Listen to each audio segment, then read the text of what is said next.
କୁଆଁରୀ ଆତ୍ମା। କୁହାଯାଏ କି ଯଦି କୁଆଁରୀ ଝିଅ ଆୟୁଷ ନ ପୂରଣ ମରିଯାଏ ତେବେ ତା ଆତ୍ମାର ରୂପ ବହୁତ ଭୟଙ୍କର ହୋଇଯାଇଥାଏ।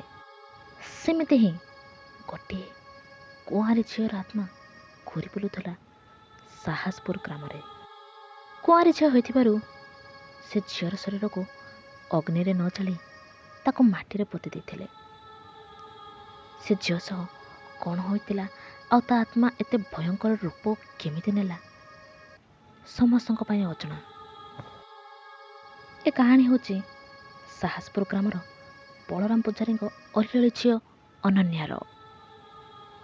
ବହୁତ ଗରିବ ପରିବାରର ଥାଏ ଅନନ୍ୟା, କିନ୍ତୁ ବଳରାମ ପୂଜାରୀ ନିଜ ଝିଅର କୌଣସି ବି ଜିନିଷରେ ଅଭାବ କରିନଥିଲେ। ଗୋଟିଏ ବୋଲି ଝିଅ, ଏଣୁ ଝିଅର ସବୁ କଥା ବୁଝିବା ସହ ଭଲ ମନ୍ଦ ଜିନିଷ ସମୟ ଆଗରୁ ଦେଇ ଦେଉଥିଲେ। ସେ ସାହସପୁର ଗ୍ରାମରେ ରାମ ଆଉ ଚକା ବୋଲି ଦୁଇ ସାଙ୍ଗ ମଧ୍ୟ ରହୁଥିଲେ, ଯେଉଁମାନେ କି ଅନ୍ୟାର କ୍ଲାସମେଟ୍। ରାମ ଆଉ ଜଗା ଏମିତି ଦୁଇ ସାଙ୍ଗ ଥିଲେ ଯେ ଗାଁର ଲୋକମାନେ ତାଙ୍କ ଫ୍ରେଣ୍ଡସିପ୍କୁ ଦେଖି ଈର୍ଷା କରୁଥିଲେ ଆଉ ଫ୍ରେଣ୍ଡସିପ୍ର ଜ୍ୱଳନ୍ତ ଉଦାହରଣ ବି ଦେଉଥିଲେ। ଏମିତି ଅନନ୍ୟା, ରାମ ଆଉ ଜଗା ତିନି ଜଣ ଛୋଟ ପିଲାଠୁ ହିଁ ଗୋଟିଏ ସ୍କୁଲରେ ପଢ଼ୁଥିଲେ।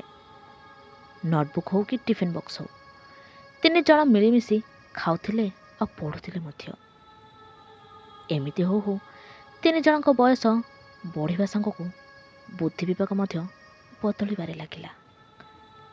ଏମିତି ଧୀରେ ଧୀରେ ସମସ୍ତଙ୍କ ମତାମତ ମଧ୍ୟ ଅଲଗା ହୋଇଯାଉଥିଲା, କିନ୍ତୁ ବନ୍ଧୁତାରେ କିଛି ବି ପ୍ରଭାବ ପଡ଼ୁନଥିଲା। ହଉ ହଉ ତିନି ଜଣ ମେଟ୍ରିକ୍ ବୋର୍ଡ଼ରେ ଏକ୍ଜାମ୍ ଦେଇସାରିଲେ।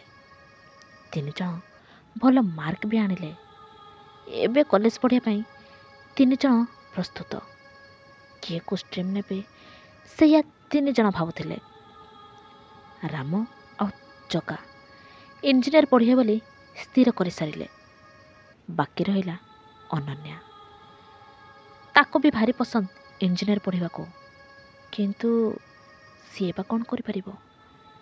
ବାପାଙ୍କ ଆର୍ଥିକ ଅବସ୍ଥାକୁ ଆଖିରେ ରଖି ସେ ଆର୍ଟ୍ସ ପଢ଼ିଲା। ଜଗା ଆଉ ରାମ ମିଶି ନୀତି କଲେଜ ଯିବା ଆରମ୍ଭ କରିସାରିଲେ। ଅନନ୍ୟା ବି +2 କଲେଜ ଯାଉଥାଏ, କିନ୍ତୁ ରାମର ମନ ଜମାରୁ ବି ସେ କଲେଜରେ ଲାଗୁନଥାଏ। ପାଖରେ ଜଗା ବି ଥାଏ ସାଙ୍ଗ ରୂପରେ, କିନ୍ତୁ କାହିଁକି କେଜାଣି ରାମକୁ ଜମାରୁ ବି ଭଲ ଲାଗୁନଥାଏ ସେ କଲେଜରେ। ଯେମିତି ମନ କାହାକୁ ଝୁରୁଛି। ରାମ ଆଉ ଜଗା ଇଞ୍ଜିନିୟର ପଢ଼ିବେ ବୋଲି ସାହସପୁର ଗ୍ରାମ ଛାଡ଼ି ଭୁବନେଶ୍ୱର ଆସିଥିଲେ। ଏମିତି ରାମର ମୁହଁ ଆଉ ହରକତ ଦେଖି ଜଗା ପଚାରିଲା, କ'ଣ ହେଇଛି ରାମ, ଏମିତି ମୁହଁ ଶୁଖେଇ ରହୁଛୁ? ତତେ କ'ଣ ଏ କଲେଜ ଆଉ ଭୁବନେଶ୍ୱର ପସନ୍ଦ ଆସୁନି କି? ରାମ ପ୍ରତି ଉତ୍ତରରେ ଜଗା କହିଲା, ନା ରେ ସାଙ୍ଗ, ସବୁ ଠିକ୍ ଠାକ୍, କିନ୍ତୁ କାହିଁକି କେଜାଣି କିଛି ଭଲ ଲାଗୁନି। ମନ ଯେମିତି ଆଉ କେଉଁଠି ଅଛି ଜାଣିପାରୁନି। କେଉଁଥିପାଇଁ ଏ ମନ ଏତେ ଅଧୀର ହେଉଛି ଜାଣିପାରୁନି। ଏମିତି ରାମ ଆଉ ଜଗା କଥା ହେବା ସମୟରେ ଅନନ୍ୟା ରାମର ଫୋନ୍କୁ ଫୋନ୍ କରୁଥାଏ। ରାମ ଦେଖିଲା ତା ଫୋନ୍କୁ ଅନନ୍ୟା ଫୋନ୍ କରିଛି। ଅନନ୍ୟାର କଲ୍ ଦେଖି ଗୋଟିଏ ଅଲଗା ପ୍ରକାରର ଖୁସି। ସତେ ଯେମିତି ହରାଇଥିବା ମଣିଷକୁ ପୁଣି ପାଇଲେ ଯେମିତି ଖୁସି, ସେମିତିକା ଖୁସି ଥିଲା ରାମର। ରାମ ଫୋନ୍ ରିସିଭ୍ କରି ହେଲୋ କହିବା ସମୟରେ ଜଗା ରାମ ହାତରୁ ଫୋନ୍ ଟାଣି ଆଣି ଫୋନ୍କୁ ଲାଉଡ଼ ସ୍ପିକର ମୋଡ଼ରେ ରଖିଥାଏ। ଅନନ୍ୟା କହିଲା, ହ୍ୟାଲୋ। ଜଗା ପ୍ରତି ଉତ୍ତରରେ କହିଲା, ହଁ ଅନନ୍ୟା, ଠିକ୍ ସମୟରେ ଫୋନ୍ କଲୁ। ଦେଖ ଦେଖ ଦେଖ, ଏ ରାମକୁ ଦେଖ, ଇଞ୍ଜିନିୟର ପଢ଼ିବାକୁ ଆସିବ ବୋଲି ଆସିଲା ଭୁବନେଶ୍ୱର, କିନ୍ତୁ ତାକୁ ଏଇଠି ମନ ହେଉନି। ଜଗାର ଏହି କଥା ଶୁଣି ଅନନ୍ୟା ରାମକୁ ବୁଝେଇ କହିଲା, କ'ଣ ହେଇଛି ରାମ, ଏତେ ଦୂରକୁ ଯାଇଛୁ, ଏମିତି ଭାବିଲେ କ'ଣ ହବ? ତୁ ବାସ୍ ପାଠ ପ୍ରତି ଧ୍ୟାନ ଦେ, ଦେଖିବୁ ସବୁ ଠିକ୍ ହେଇଯିବ। ରାମ କହିଲା, ହଁ ବୋଧହୁଏ ତୁ ସତ କହୁଛୁ, ଆଚ୍ଛା, ତୁ କେମିତି ଅଛୁ ଅନନ୍ୟା? ଆଉ ତୋ କଲେଜ ପଢ଼ାପଢ଼ି କେମିତି ଚାଲିଛି? ଅନନ୍ୟା ପ୍ରତ୍ୟୁତ୍ତର କହିଲା, ହଁ ରେ, ସବୁ ଠିକ୍। ଗାଁରେ ତ +2 କଲେଜ ଅଛି, ଆଉ ବାସ୍ ଇଞ୍ଜିନିୟର ପଢ଼ିପାରିଲିନି ବୋଲି ମନରେ ଟିକେ ଅଫସୋସ ଅଛି। ରାମ ଅନନ୍ୟାକୁ କହିଲା, ଆସୁନୁ କେଉଁଦିନ ଆମ କଲେଜକୁ, ମୋ ସହ ମିଶି ତୁ ବି ପାଠ ପଢ଼ି ନେବୁ। ଏମିତିରେ ତ ଅଫସୋସ ରହିବନି ନା। ରାମର ଏହି କଥା ଶୁଣି ଜଗା କହିଲା, କ'ଣ ହେଲା? ଖାଲି ତୁ ଆଉ ଅନନ୍ୟା? କାଇଁ ମୁଁ କୁଆଡ଼େ ଗଲି କି? ଏମିତି 3 ଜଣ ହସି ମଜା କରି ଗପୁଥିଲେ। ଧୀରେ ଧୀରେ ରାମକୁ ଏହି ଲାଗୁଥାଏ କି ସେ ଅନନ୍ୟାକୁ ପସନ୍ଦ କରିବାରେ ଲାଗୁଛି। କିନ୍ତୁ କେମିତି କହିବ?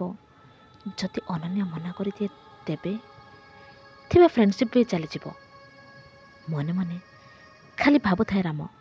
କିନ୍ତୁ ତା ମନରେ ଥିବା ଅନନ୍ୟା ପ୍ରତି ଭଲ ପାଇବା କଥା ନା ତ ଅନନ୍ୟାକୁ କହିପାରୁଥାଏ ନା ତ ଜଗାକୁ। ଅନନ୍ୟାକୁ କହିଲେ କାଳେ ରିଜେକ୍ଟ କରିଦେବାର ଭୟ, ଆଉ ଜଗାକୁ କହିଲେ ମଜାକରେ ଉଡ଼େଇ ଦେବାର ଭୟ। ଏମିତି ଖାଲି ମନରେ ମନରେ ଭଲ ପାଇବାକୁ ସାଇତି ରଖିଥାଏ ରାମ। ଏମିତି ନୀତି ରାମ ଅନନ୍ୟା ସହ ଫୋନରେ ଭଲ ମନ୍ଦ କଥା ହୁଏ। ଜଗା ବି ରାମ ସହ ମିଶି ଅନନ୍ୟା ସହ କଥା ହୁଏ। କିନ୍ତୁ କିଛି ଦିନ ଯାଏଁ ଅନନ୍ୟା ଆଉ ଫୋନରେ କଥା ହୋଇପାରିଲାନି ରାମ କି ଜଗା ସହ। ଅବଶ୍ୟ ଜଗାକୁ କିଛି ଫରକ ପଡ଼ିଲାନି, କିନ୍ତୁ ରାମକୁ ଫରକ ପଡ଼ିଲା। ଏମିତି 5 ଦିନ ଯାଏଁ ଅନନ୍ୟା କଲ୍କୁ ୱେଟ୍ କରୁଥାଏ ରାମ। କିନ୍ତୁ ଅନନ୍ୟା ଆଉ ଫୋନ୍ କରୁନଥାଏ। ରାମ ଆଉ ନିଜକୁ କଣ୍ଟ୍ରୋଲ ନ କରିପାରି ନିଜ ଗାଁ ସାହସପୁରକୁ ଚାଲିଗଲା। ଆଉ ସେ ଗାଁରେ ପହଞ୍ଚି ଅନନ୍ୟାର ଘରକୁ ଗଲା। ରାମ ଦେଖେ ତ ଅନନ୍ୟା ଘରେ ରୋଷେଇ କରୁଛି। ରାମର ହଠାତ୍ ଅନନ୍ୟା ପାଖକୁ ଆସିବା ଅନନ୍ୟାକୁ ବି କିଛି ଠିକ୍ ଲାଗିଲାନି। ଏଣୁ ସେ ରାମକୁ କହିଲା, ଆରେ ରାମ, ତୁ କେତେବେଳେ ଆସିଲୁ? ଆଉ ଏକା ଆସିଲୁ? ଜଗା କାହିଁ? ସିଏ କେଉଁଠି ଅଛି? ରାମ ଅନନ୍ୟାକୁ କିଛି ନ କହି ତା ହାତ ଧରି ଗାଁର ପୋଖରୀ ପାଖକୁ ଟାଣି ଟାଣି ନେଇଯାଉଥାଏ। ଅନନ୍ୟା ରାମର ଏହି ହରକତ ଦେଖି ଟିକେ ଡରିଗଲା। ଆଉ ହାତ ଛିଞ୍ଚାଡ଼ି କହିଲା, କ'ଣ ହେଇଛି ତୋର? ଏମିତି ଏଇ ଜାଗାକୁ କ'ଣ ପାଇଁ ନେଇ ଆସିଛୁ? ରାମ କହିଲା, ତୁ କ'ଣ 5 ଦିନ ହେଲା ମୋତେ ଫୋନ୍ କଲୁନି? ଅନନ୍ୟା ହସି କହିଲା, ଆରେ ତୁ ଏଇ ଛୋଟିଆ କଥା ପାଇଁ ଏତେ ଦୂରକୁ ଆସିଲୁ? ଆରେ ମୋ ଫୋନ୍ ଖରାପ ହେଇଯାଇଛି, ଏଣୁ କଥା ହେଇପାରିଲିନି। ରାମ କହିଲା, ତତେ ମଜାକ ଲାଗୁଛି ନାଇଁ? ତୋ ସହ ମୁଁ 5 ଦିନ ହେଲା କଥା ହେଇନି। ମୁଁ ପାଗଳ ହେଇଗଲି, ଆଉ ତୁ ହସୁଛୁ? ଅନନ୍ୟା କହିଲା, ଆରେ ରାମ, କ'ଣ ହେଇଛି ତୋର? ଏମିତି ଅଜବ କଥା ସବୁ କ'ଣ କହୁଛୁ? ରାମ ରାଗିକି ଅନନ୍ୟାକୁ କହିଦେଲା, ଅନନ୍ୟା, ମୁଁ ତୋତେ ଭଲ ପାଏ। ଅନନ୍ୟା ଆଶ୍ଚର୍ଯ୍ୟ, କିନ୍ତୁ ସେ ବି ମନେ ମନେ ଖୁସି। କାରଣ ଅନନ୍ୟା ରାମକୁ 9th କ୍ଲାସ୍ରୁ ହିଁ ଭଲ ପାଇବାରେ ଲାଗିଥିଲା। କିନ୍ତୁ ରାମର ଫ୍ୟାମିଲି ଧନୀ, ଆଉ ଅନନ୍ୟା ଗରିବ।